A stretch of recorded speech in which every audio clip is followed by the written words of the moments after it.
भरपूर लेयर असलेले बटाटा पॅटीस किंवा आलू पॅटीस घरीच बनवूया. त्यासाठी मैदा घेतला, त्यामध्ये तेल टाकलं, त्यानंतर ह्याच्यामध्ये मीठ टाकलं आणि मिक्स करून घेतलं. पाणी टाकून ह्याचं कणिक तयार करून घेतलं, साईडला ठेवून द्यायचं.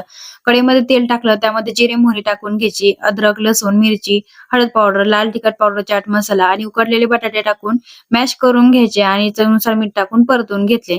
आता जे कणिक तयार करून ठेवलं होतं ना, त्याच्या आधी इथे एका वाटीमध्ये 2 चमचे तूप घेतलं आणि 2 चमचे इथं कॉर्नफ्लॉवर घेतला, मिक्स करून घेतला. हा साठा तयार करून घेतला. त्यानंतर जे कणिक मळलं होतं, त्या कणिकेचे पातळ असे 4 चपात्या लाटून घेतल्या. एक चपाती ठेवली, त्यावरती हा साठा लावून घ्यायचा. पुन्हा चपाती टाकायची आणि साठा लावून घ्यायचा. अशा पद्धतीने एकावरती एक 4 चपात्या टाकून घेतल्या आहे आणि व्हिडिओमध्ये दाखवल्याप्रमाणे फोल्डिंग करून घेतली आणि त्यानंतर हलक्या हाताने लाटून घेतलेला आहे. साईडचा भाग कट करून घेतला आणि 4 भागामध्ये मी इथं चाकूच्या मदतीने कट करून घेतलेला आहे चौकोन आकारामध्ये.